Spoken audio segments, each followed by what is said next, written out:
Good afternoon. Welcome. I'm Erin Fletcher, the Director of Interpretation and Adult Programming at the Cleveland Museum of Art.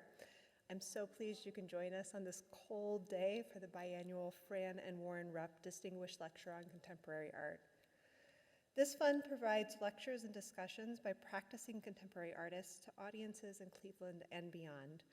We're deeply grateful for the vision of the donors and all donors who support education so the museum can offer these programs to audience members like you. Before we begin, please take a moment to silence your phones to prevent any disruptions during today's talk. For your awareness, the back 2 rows of the first floor are for our visitors with mobility challenges, so I ask that you leave those open. Now, I'd like to begin today's event with a shortened version of the museum's Indigenous Peoples and Land Acknowledgement, which was written in collaboration with the CMA Native American Advisory Committee. The Cleveland Museum of Art acknowledges the many Indigenous peoples who have been dispossessed from this region. For millennia, they occupied and cared for land and waterways in Ohio. Today, Native Americans continue to reside in Northeast Ohio and make contributions to the region's life and vitality. With this statement, we affirm our commitment to creating respectful and collaborative relationships with our neighbors and with the Native artists and communities represented by works in our collection. After the lecture today, I'd like to invite you to join us for a public reception in the banquet room from 3 to 4 p.m. And that is the room right through the cafe. So if you head to the cafe and into the back, you'll find the reception. The museum galleries will also be open until 5 p.m. today, so I encourage you to visit the wonderful exhibit Picturing the Border, curated by Nadia Rivera-Fala, and the Mark Schwartz and Bettina Katz photography galleries after the lecture. This exhibit will be on view through Sunday, January 5th, 2025. To introduce our speaker this afternoon, I would like to invite Dr. Nadia Rivera-Fala, one of CMA's curators of contemporary art, to the podium. Nadia joined the Cleveland Museum of Art in 2019. Since arriving, she has curated Rose B. Simpson's Strata, Picturing the Border, and New Histories, New Futures. She has also acquired several important works for the CMA, including Carmen Herrera's Mardi Soir, Zilia Sanchez's Troyanas, and Rose B. Simpson's Heights 3. She specializes in Latin American and global contemporary art. Please help me welcome Nadia.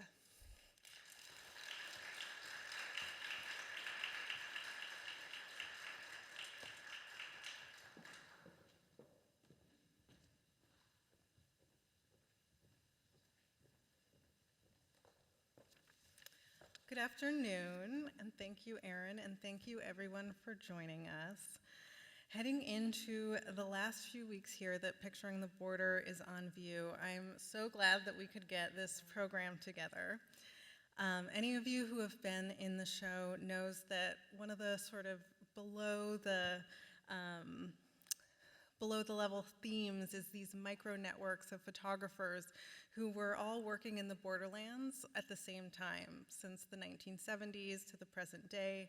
These were groups of photographers who were working in different states on both sides of the border, looking at each other's work, discussing one another's work, and have been in conversation. So I was thrilled to discover in organizing the show that the 3 speakers joining us today are part of one such network of photographers who follow and are inspired by one another's work and are in conversation. So I'll go ahead and briefly introduce our 3 speakers who have generously all traveled great distances to be with us in cold Cleveland today. Zoe Leonard is a New York-based artist. Her work balances rigorous conceptualism with a distinctly personal vision, often merging photographer with sculpture and installation. By employing strategies of repetition, shifting perspectives, and a multitude of printing processes, Leonard's practice probes the politics of representation and display. She explores themes such as gender and sexuality, loss and mourning, migration, displacement, and the urban landscape.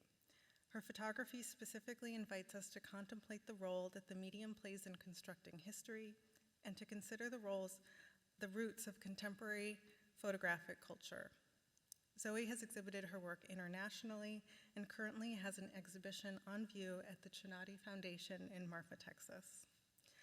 Guadalupe Rosales is based in Los Angeles, California. She is a multidisciplinary artist and educator, best known for her community-generated archival projects, Veteranas and Rucas, and Map Points, found on social media.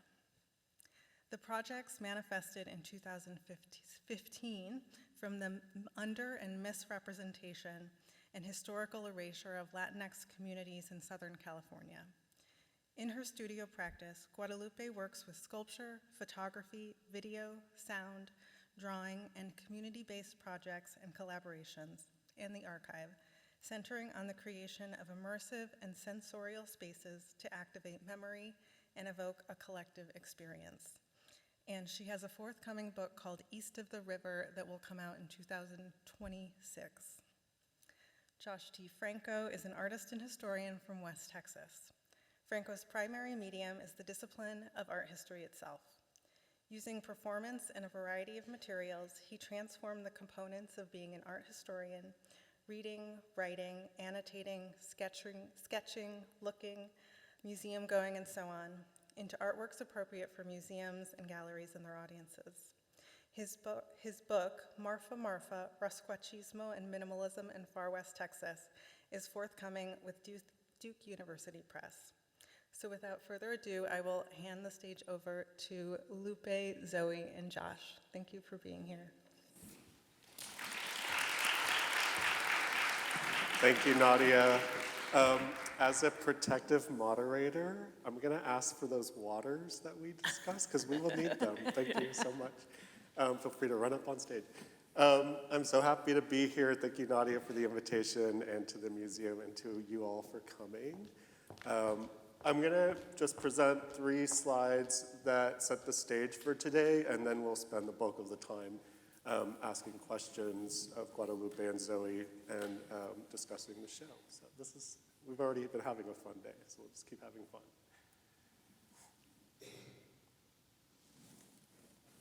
There we go. So I just want to introduce you to one project by each artist. With Guadalupe, whose project we're looking at here on the left, or a representative image, Guadalupe began and operates the Instagram feed Veteranas and Rucas. This is a feed that invites vernacular photography from largely Mexican-American folks. I wonder how much that scope stretches. We can get into that. And here's an example of it. Follow it. I give you permission to bring your phones out right now if you want to follow it right now.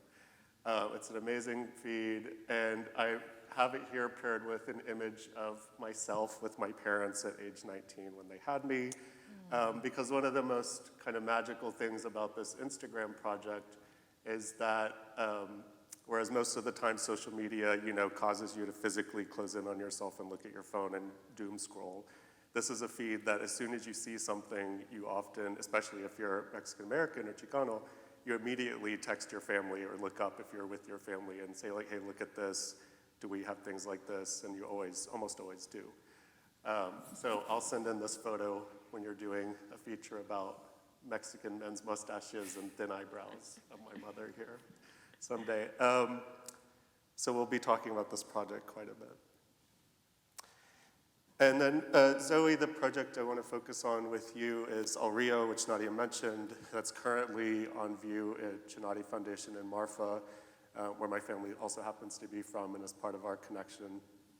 And I was so privileged to be invited by you and Tim Johnson to write for the publication for the show. And I brought this. I physically brought it.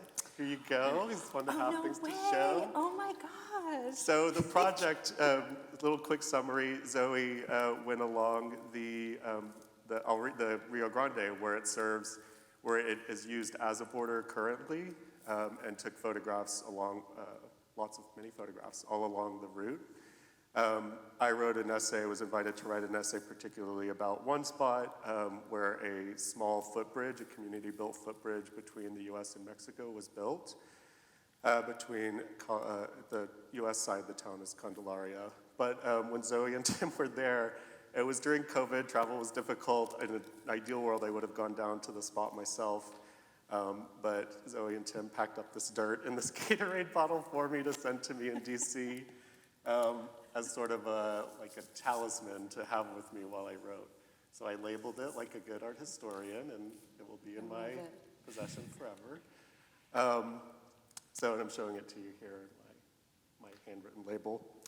And you see the installation shot here is where it's currently on view in Marfa in West Texas, if you have a chance to go.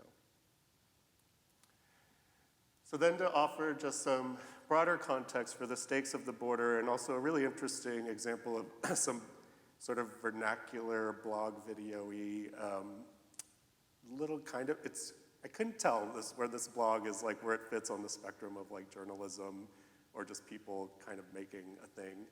But this is just 3 minutes that give you insight through people who live with the footbridge about what it meant to them when the US government ordered that this bridge be brought down.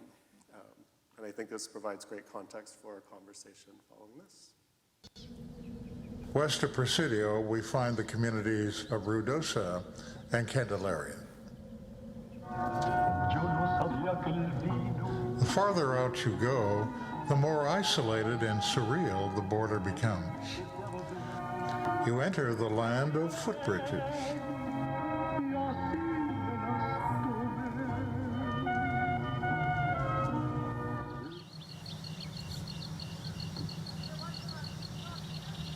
Candelaria. Beyond it, hundreds of miles of inaccessible desert border. The small farming community of San Antonio del Bravo lies across the creek that is the Rio Grande here. The steps are bent by the feet of the people who have always lived here, daily going back and forth, generation after generation. The sign threatens the villagers with severe criminal penalties. This is what it looks like on one side of the sign, and this is what it looks like on the other. The forceful closing the sign threatens is seen as a menace to the people's living and the well-being of their children.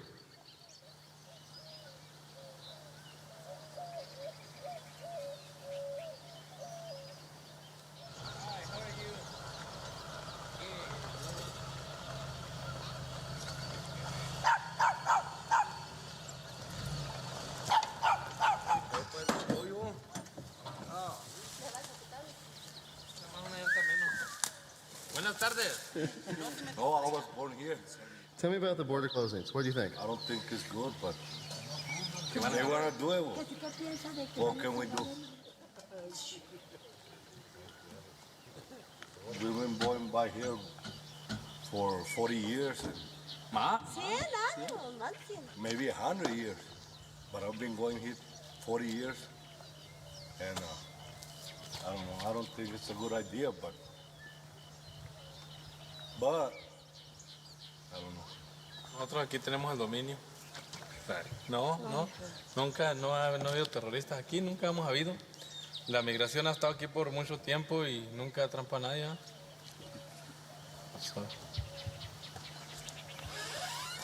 Puede que pasen escondidos. A lo mejor que pasan en avión por allá, en otra parte.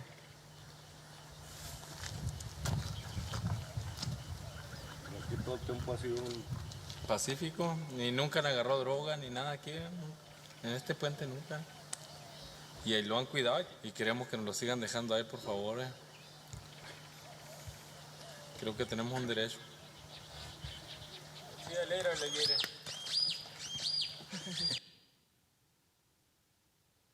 So I think for context also, so this order from the federal government to bring this bridge down came after 9/11. And I think that's to the point of both Guadalupe and Zoe's practices and photography, what photography can do. One of its great powers is to resignify things that exist already. So this footbridge, nothing changed about how people used it after 2001, but it became resignified for the government as a potential danger. So I think that's the context I just want to introduce. So with that, I want to start with Zoe, with you, to invite you to speak a little bit about El Rio and about how your project, one of the things in our conversations earlier we had about this is how you both are taking things that are very well known, but switching how we talk about them through photography. So rather than saying, for Zoe, the river is a border, an underlying push of this project is, no, we're using the river as a border. That's not always what it has to be. So Zoe, if you want to talk about these images or the project more broadly.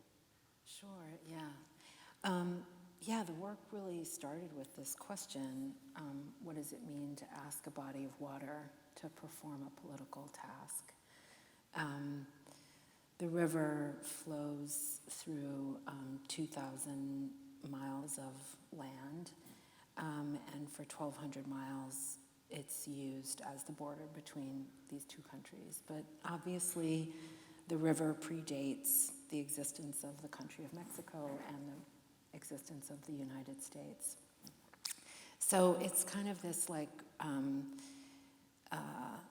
there's some kind of, I don't know, maybe a human arrogance to kind of take up a natural feature and claim that it has a human job, to give it a human job.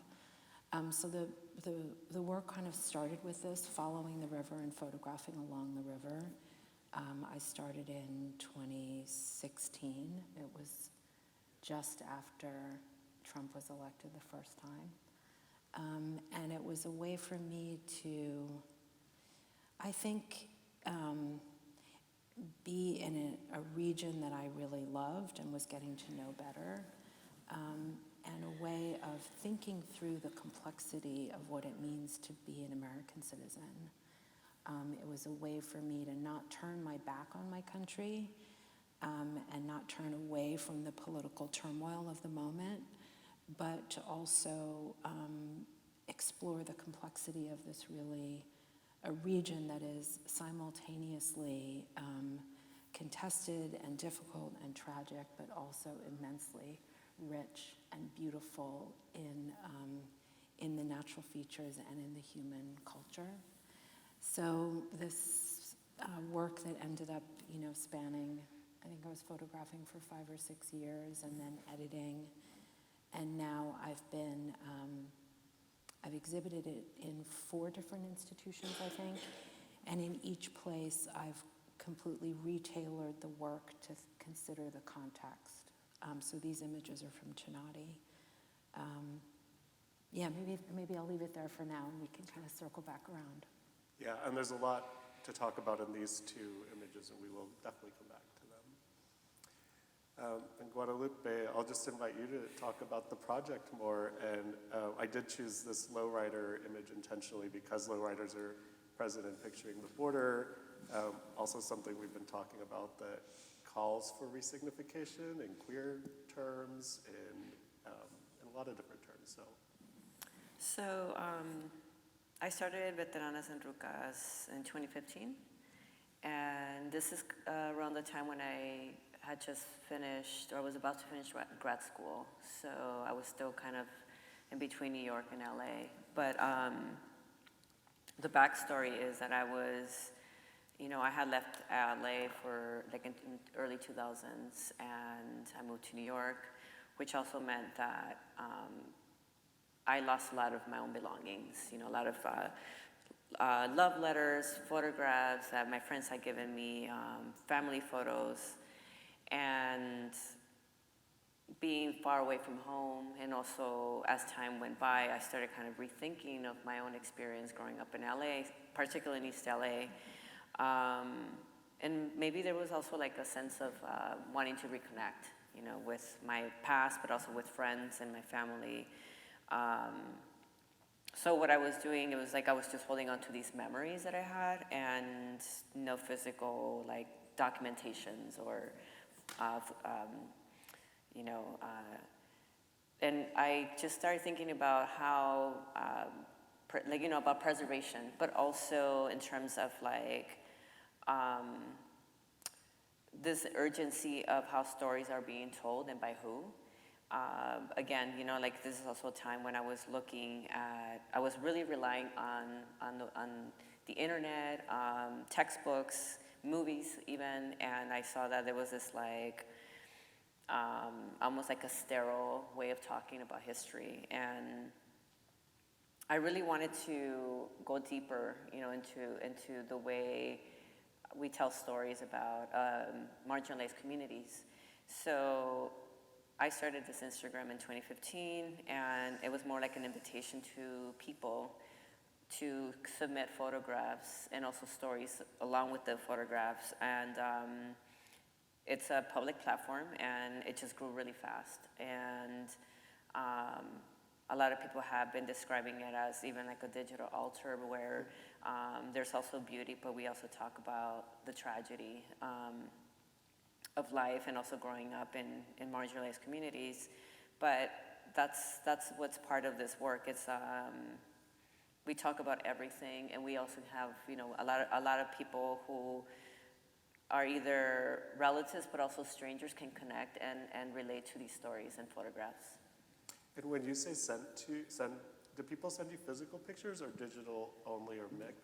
They started sending me digital through email and also direct messaging on Instagram. But then as the project grew, people started donating physical materials. So now in the studio I have photo albums, flyers, and even sometimes clothing that people have donated.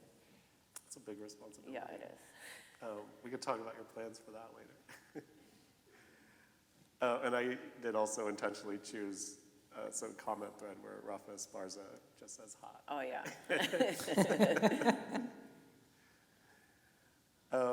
And this question of social media has been as a part of both of your practices, and here I am introducing another project by Zoe, I Want a Dyke for President, this incredible typescript statement, very poetic statement. Do you call it a poem?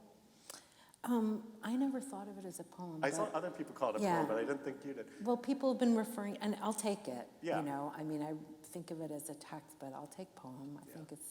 I don't mind that.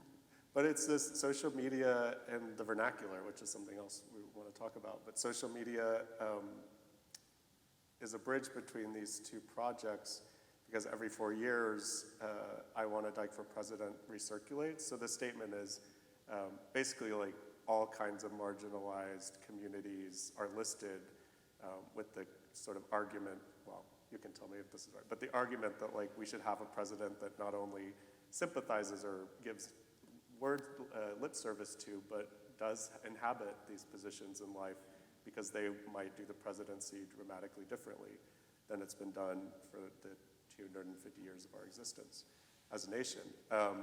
So it was recirculating again, of course, in the last couple months. So I was reminded of it. But my question is just what have the comment threads meant to both of you and how people have engaged? Because it's interesting to open something up like that. And I don't know, when you wrote this, social media didn't exist. So I wonder, yours was born of social media. Yours was just perfectly made for it around election season. Yeah, you want to start? Yeah, so when I started these projects on Instagram, one thing was we're always on our phones, and like you said, like Instagram, when it started was about, kind of like expressing ourselves through social media, and I wanted to do something different where we can see ourselves but also see others, and that also meant that people can engage through the comment thread, and I think that's also what happened or how it helped the page grow, because a lot of people started kind of relating to the story and the photograph, and I always felt that the story was just as important as the photograph. And now, there's this other layer, which is the comment thread, that's also important to this project. And when people start commenting, when they recognize the person in the photograph, or when they recognize the city or the clothing or the lifestyle, then other people are also, in many ways, feel seen through other people's documentations or stories, and then they feel like you know, almost like inspired to share their story as well. So it's just almost like this, a chain reaction that happens on through photography, the story, and also the comments. Zoe, how did you feel when? Well, I wanted to first just say that I'm such a fan of Veteranas, partly because there's so much engagement in the comments. It's such a great read because it ranges from everything from people being like, oh, that's my cousin, or da-da-da-da-da, or commenting on style. And it has this, people are so engaged, and there's a lot of it is in Spanish, and moves between Spanish and English. And there's a real sense of community and recognition. But I also really love all of these different photographs that you've scanned or that people have sent in scans. And we were talking about this a little bit when we walked through Nadia's show, of the kind of like all of these photographs from all these different time periods. And so the photographs have this different material quality. Some of them are black and white and more formal, like people's wedding photos, and some of them are more like snapshots, but from all different periods of time. So Polaroids or color or black and white, and some are faded, and some of them are like photo booth pictures. And so there's this kind of like this texture of how photography plays this role in all of our lives and can be a form of self-actualization, how we describe our lives to ourselves and to each other through this medium. And I'm just, I'm such a lover of vernacular photography and like postcards and snapshots. And so it's such a great website. Not website, such a great page. I really love it. And for my own work, I wrote that text or poem in '92. It's I think really tragic that it's still considered relevant. Like, I just cannot believe all this time has passed, and that we're not just laughing at these ideas, that these are, like, none of these things have happened yet, which is just incredible. And the way that it's sort of circulated has been a surprise to me. I've never posted it. I don't circulate it in that way, but it's been picked up and in social media here, certainly every 4 years, but it's also had this sort of incredible life. Sometimes people contact me, sometimes they don't, but it's been translated into probably 40 or 50 different languages. Sometimes I work directly with people if they contact me, and often people that are attempting to do something under very repressive totalitarian situations, and they're like, I have this idea and I want to like translate this and I want to project it against the side of a building because like I'll get arrested if we make a poster, and so I'll give permission. And I've come up with a way, rather than doing quote unquote a translation of the work, I say you can write your own version, do whatever you want in your language, name the things that make sense to you, because maybe in some countries something like standing on line at the DMV or having a cross burned on your lawn, it might not read, it's an American text. And so I give people full permission to do that, and then they just have the original in English available so that there's a kind of grounding for it. And so people have done all kinds of projects with it all over the world. And I don't know, it's sort of this, it's a mixed thing. Like I'm happy people are finding ways to use it. And of course, as an artist, I feel glad that it's relevant, but it carries this twinge where every election cycle, I think, when is this finally going to be obsolete? And yet here we are with where we are now. And it actually does the same thing as when I introduced your work. As I posted it and my mom asked me about it, and it was a chance to like talk about why did I post this. And you've met my mom in Marfa, and I don't know if she connects you as the author of this, so I'm going to point that out to her. But I think it's so heartening that you, and I think most people, can see that variety of texture of photography in Veteranas and Rucas, even though we're all just looking at it on our phones. but the materiality does come through so clearly. Yeah, totally. And Lupe, I wonder how, because you're a photographer, also your beautiful photographs in the show, how do you think about this amazing digital project you're so known by and your like physical making of photography as a photographer? Yeah, so with my own, like studio work or photography, I'm also doing this thing where, I'm going to give people a glimpse of our world. My own, let's say the nightscapes that I've been shooting in LA, it started as this idea of what people don't really know about LA. When we think of LA, from my understanding is that we think of like the beach, sunny LA, and Hollywood and what we see in television. But for me, it was like, well, I want to go a little bit more intimate and photograph the night of LA. For example, this photograph here was shot above Elysian Park, which is on the border of it's right on the other side of the LA River. And the line that you see in the sky, it's a helicopter. There's like a police chase happening. So you see the traffic, you see, they're bumper to bumper, there's graffiti on the bridge. To me, that was like what I would see every night. So I wanted just to kind of give that, that glimpse to the world. Same thing with social media and the photographs that are submitted. It's almost like humanizing these experiences and this existence. So that was kind of like the connection between those two. Yeah. And I paired it here with this photograph, Zoe, from El Rio, which is more typical of the project than the woman on the bridge, but I do want to go back to that. Yeah. Because both of you, between Veteranas and Rucas and this Nightscape series, you go like very big picture and then very intimate. And Zoe, I think these two photographs I chose for your project do the same. But also the presence of people in El Rio is what's so special. And we were joking earlier about, let me go back to that. Maybe I can't go back.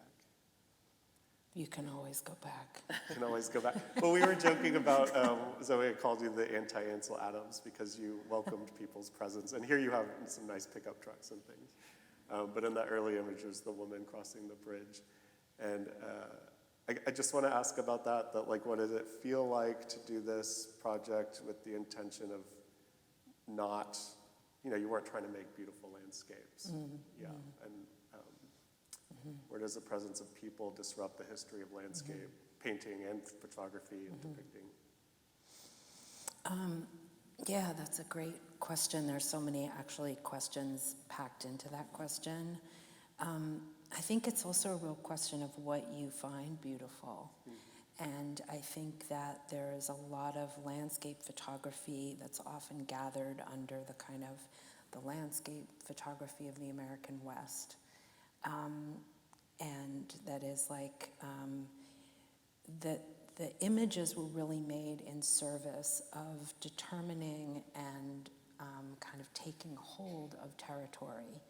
They were made creating a mythology around a certain part of the world, and a lot of the early, O'Sullivan and Carlton Watkins, these early 19th century photographers who moved out west, were working for railroad surveys or for different mining companies where they were actually literally, photographing the landscape in service of, westward expansion, manifest destiny, and kind of taking control of territory.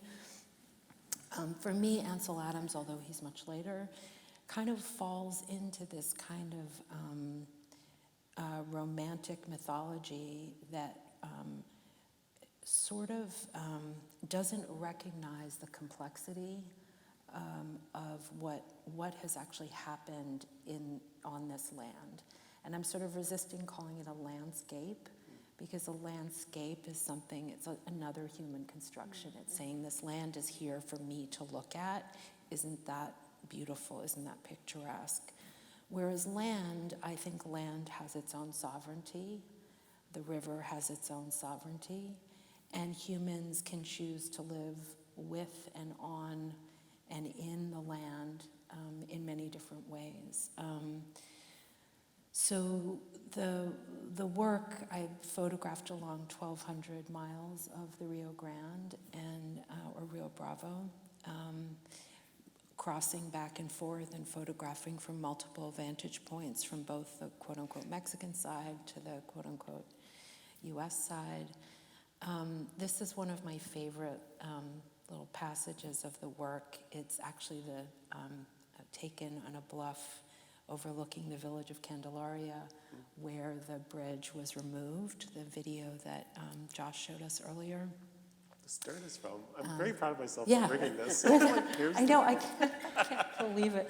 No, and I remember that day so well, and we were like, oh, what do we have in the truck? And like, we kind of always have some Gatorade in the truck because it gets hot. And but I love this sort of, I feel like there are these narratives that get put onto the border. Cecilia Bailly said this really great thing in an email exchange where she said, the border is buckling under the weight of its own significance. That all of the significance that gets put on the border ends up making it so that we can't really see it for what it is.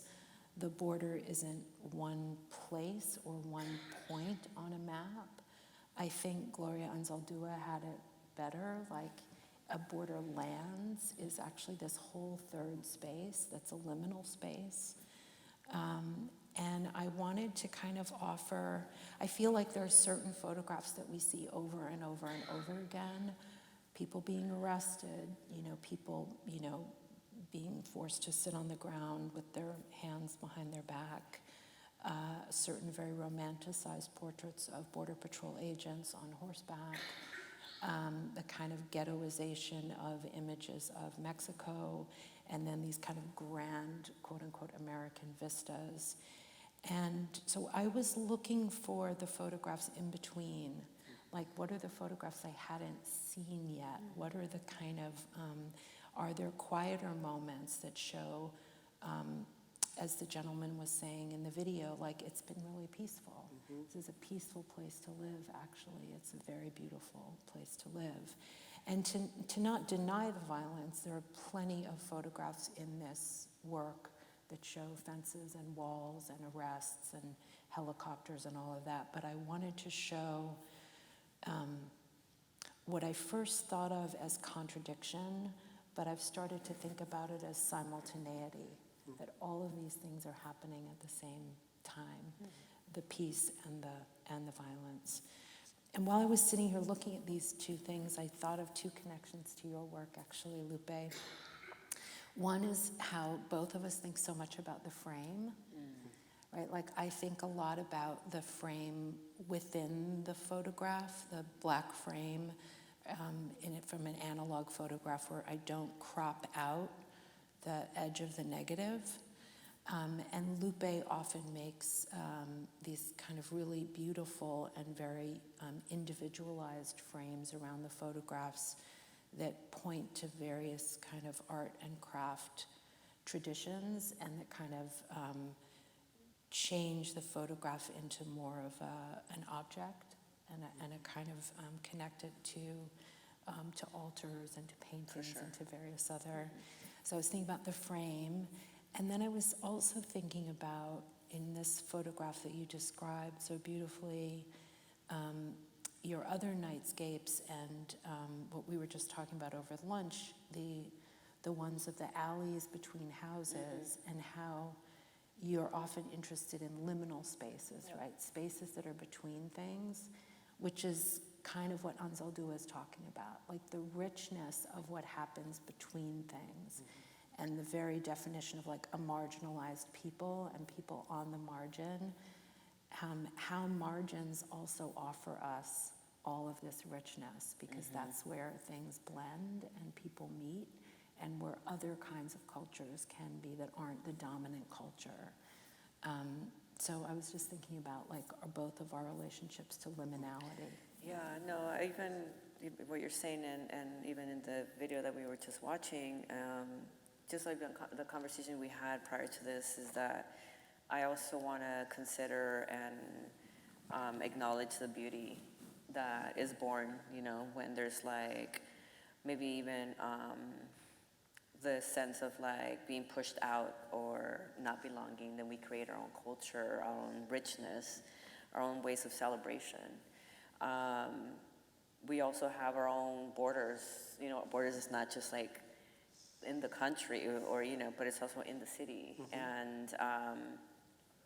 And also, you know, when I talk about these photographs, or even when I say east of the river, that is a way of describing, like, if you go to like West Hollywood or West LA, that's a whole completely different world, you know. And as someone who grew up in East LA, I felt like that was my world. Like I had everything that I needed, and it's so specific too.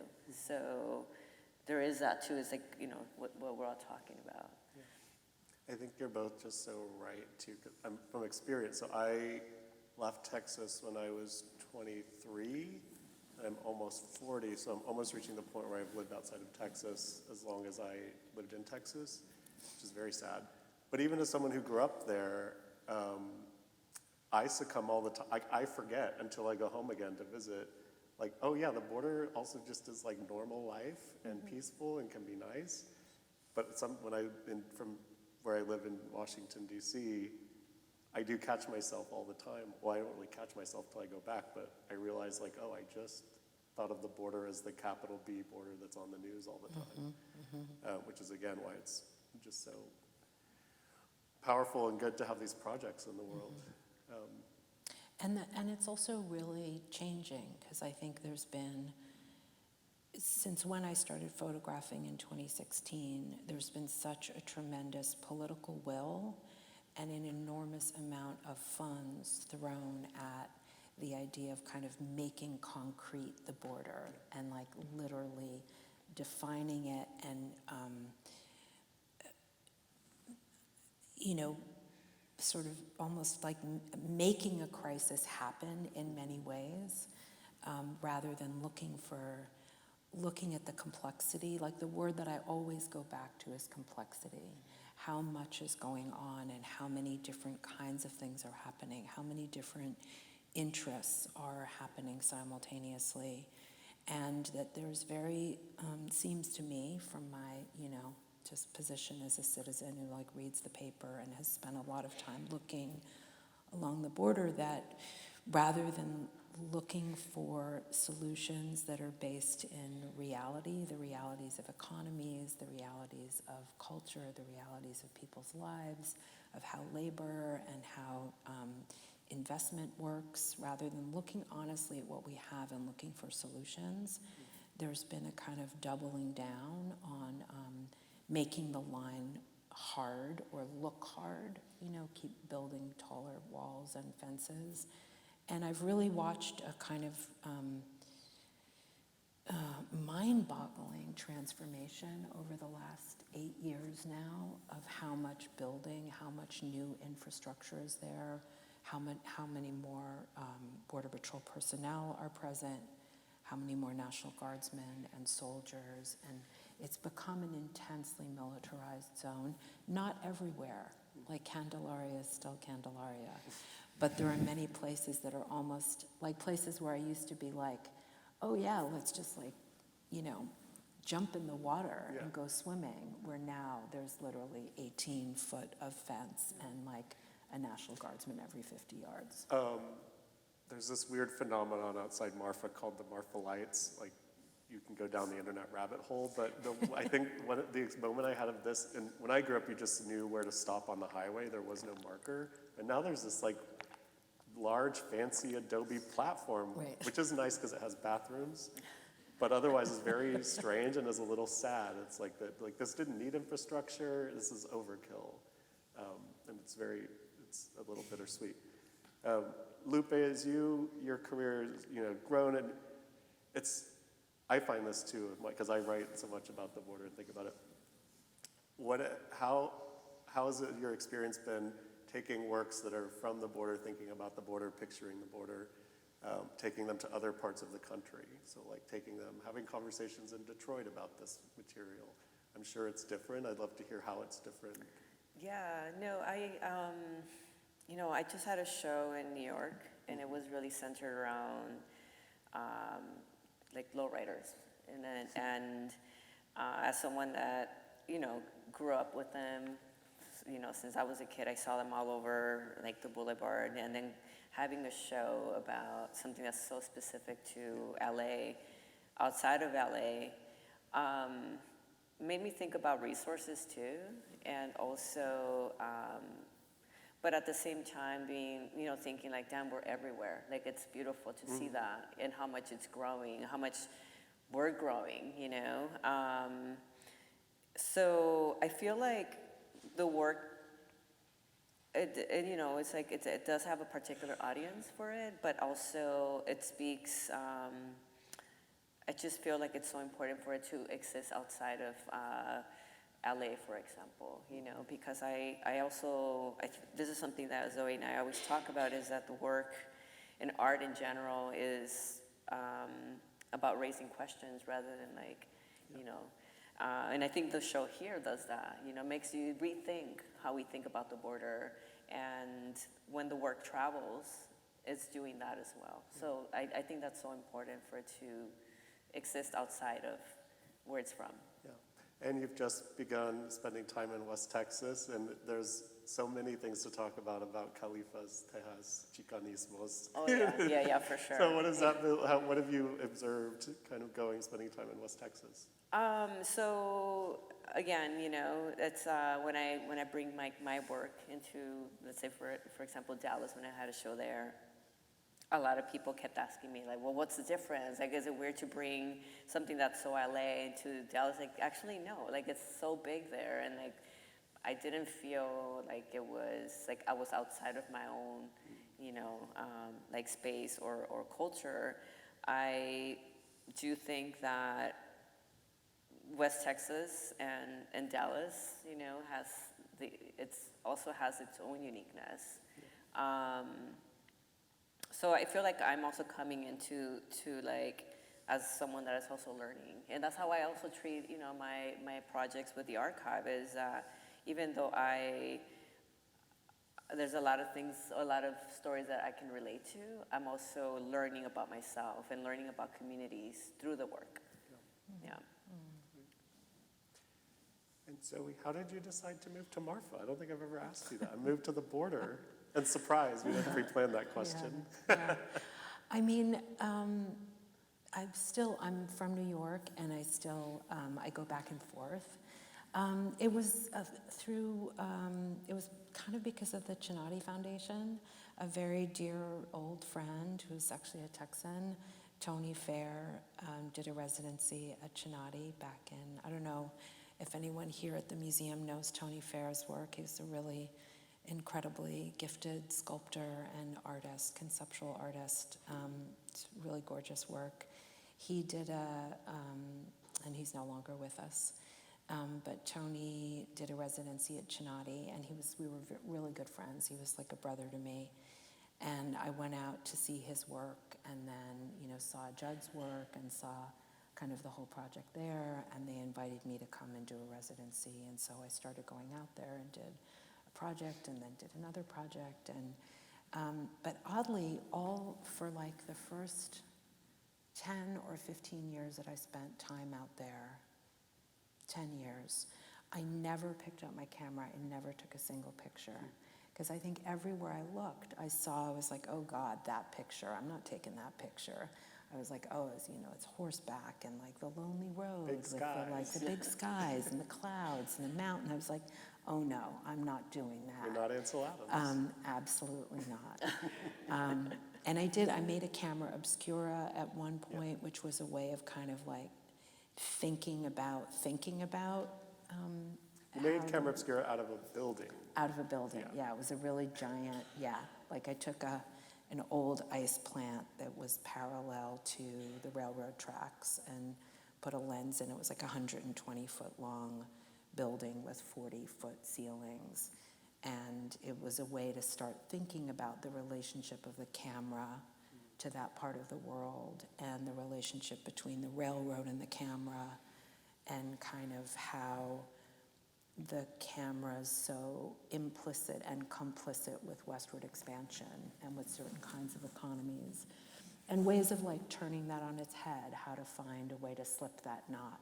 Because I love taking pictures, like I love being a photographer, but I'm also aware that photography has been complicit with a lot of really like destructive projects of capitalism, of territorialism, of racism, of stereotyping.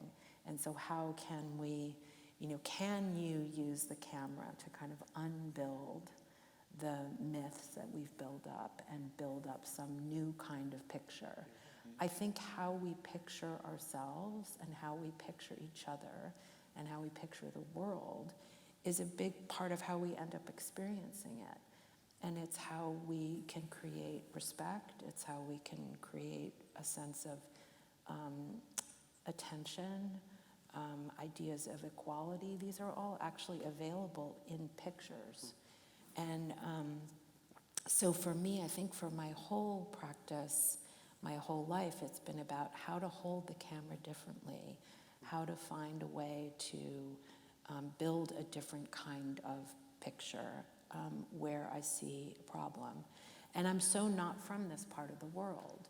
But maybe one thing I'll say about kind of context that might loop back to what you were talking about, Lupe, about showing your work outside of LA, I think these questions around borders and migration and culture, shared cultures, borderland cultures, these are global questions, actually.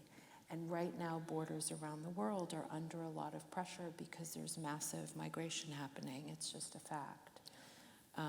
And the river, there's also questions globally around water use and climate change. And so I think in this work, I was both trying to think very specifically and locally with a lot of interest and curiosity and respect for this particular situation, but also thinking about the resonances globally to how we're, the effects of our behavior and our ideologies on the land and on each other. And it's a way of asking people to look more closely and look for more complex, ask more complex questions in the hope that we can find more richer and more lasting answers. Yeah. Right. So just going back to your question about West Texas, I grew up going to Tijuana. That's like a 3-hour drive from LA. So I'm kind of curious to see the difference and similarities between that and also, since I'll be spending more time, my partner's from Juarez, Chihuahua border. Yeah, there you go. And, of course, a lot of people know about Juan Gabriel, being from, having a house there and being from Juarez. But I definitely want to, spend a little bit more time. And fingers crossed that I'll be spending more time in Marfa next year. So I'll be able to do that, too. So I'm very curious. Well, I'll be hanging out in Marfa. There you go. Sorry about my parents. Oh, no. Nadia, did you want to add anything? We made sure that Nadia was going to be if we missed anything, she was going to add it, partner. I have just one question actually for Lupe that kind of came to my mind before we end. So in the show, I really consider Los Angeles a border city, which is something that I open the show with, and I always just say, you may not consider this the border because it's not geographically on the border, but given its history, that's how I'm positioning it, and there's a huge number of photographs. So I wondered if you could talk about that briefly just to end, and how, if your work has been contextualized like that before, or just how you consider it, micro borders within LA that sort of reproduce the border even though it's not right there. Just how do you think about it as an Angelino? It's so funny because I just talked to my mom yesterday, and she's like, in Spanish, I'll say it in Spanish and I'll translate. She said to me, I think we were watching a video of the border, and she's like, mija, para que te acuerdes, que yo me tuve que cruzar, tuve que cruzar los ríos, el desierto y todo para que tenga una vida buena. Basically she's like, remember what I had did for you guys. I crossed the border, I have rivers, deserts, everything. And it was just reminding me, it's like, damn, like that's still fresh in our minds, And I think sometimes a lot of people do take that for granted, or generations take that for granted. And sometimes we need our parents to remind us, The work, it's like what I said earlier, that there's that, there's that heaviness, that weight of what our parents went through, But I also think that it's important to acknowledge that, but also talk about what I said earlier, the beauty that is created because of that, you know what I mean? Like, same thing with the archive and all the work that I've done is that I also want us to be able to celebrate who we are, the uniqueness, that's whatever grows out of that. In LA too, when we talk about being pushed out of like neighborhoods or cities, or even like having no access to, very limited access to things, there's also like this richness of culture that exists. Lowriders is one of them, The underground scenes are another thing, music, all that stuff. So I feel like, and I think Zoe, you mentioned this, that violence, the documentation of that, there's like thousands of photographs that documented that. We can go on about that, but also like, let's also talk about the beauty, the complexities, So I feel like that's something that our work is doing. Thank you.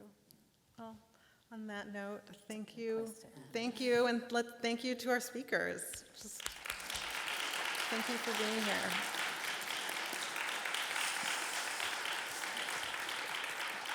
That was a good way to end. So I invite you to join us for reception afterwards in the private dining room. And if you haven't already seen Picturing the Border, it's in Gallery 218 on the second floor. Please stop by and check it out. Oh, what is it? 230. It's Gallery 230. Thank you. We like. What are you guys? Yeah.